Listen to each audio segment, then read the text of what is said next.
Hi guys, welcome to Razon.com. This is Mohit Soni, and what you're looking at is the the KTM 390 Adventure. That is the switchgear of the bike. Everything looks very good. It's the same switchgear from the 2017 Duke 390.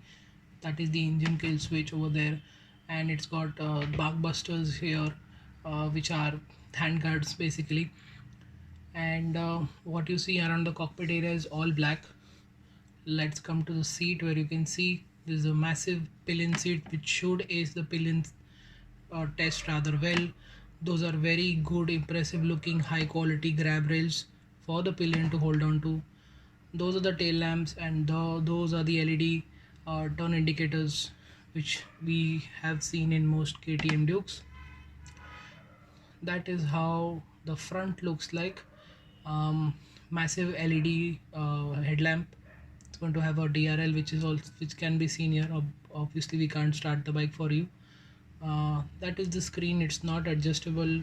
It looks like it's purposeful. We'll only let you know when we ride it. Overall, what looks like is a substantial bike over the Duke 390. The 390 Adventure here looks very impressive. It looks much more substantial, bigger, and it has a lot of changes all around. That is the sprocket. It looks very different than the Duke 390. It should be geared very differently as well. Those are the block pattern tires that should help it go over most rough surfaces and off-road conditions. That is the exhaust. Some people are liking it, some people are hating it. We don't know whether we like it or not in the future once it grows on us or not. What you can see is the quality is quite good of this motorcycle. It's put really well. The quality is not an issue with this bike like its competitors. Yes, that is what you can see. It's got foot pegs which are off-road focused as well, and that's the off-road focused brake lever as well. It's got spokes on it. The subframe is neatly hidden this time behind the plastic panel, and yeah, that's the whole bike. It doesn't get spoke wheels, but it gets higher suspension travel at the front and at the back. As you can see, the exhaust now routes the what you can see is the ABS here right now.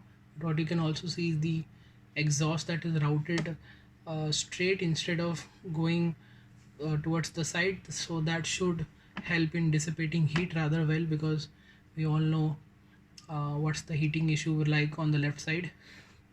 That is the tail lamp of the bike with the LED indicators. It's a very minimalist tail bracket for the number plate holder, and there's a reflector here and everything else. Let's go back to the cockpit where you can see everything is all black.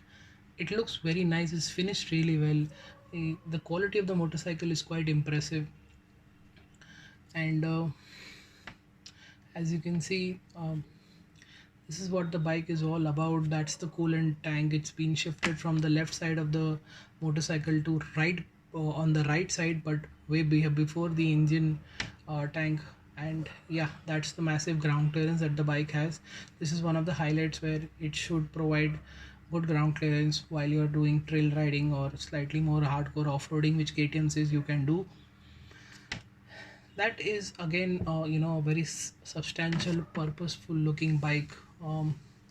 Yeah, it may not have spoke wheels, but it does seem to have the hardware apart from the spoke wheels to go over bad surfaces. The seat height is slightly higher, the ground clearance is higher, and you've got a 19-inch wheel at the front and 17 at the back. The engine we know is the 373cc engine, which is going to be BS6 compliant, 45 bhp, 35 newton meters. We hope to see that KTM has made some effort to make sure it gets more low end torque, which is makes riding off-road bikes far more easier and much more fun than street bikes. This should also help you commute in your city as well, because it's got long travel suspension, so you don't need to bother about the bad roads. I think that is about it. Thank you so much for watching, and goodbye.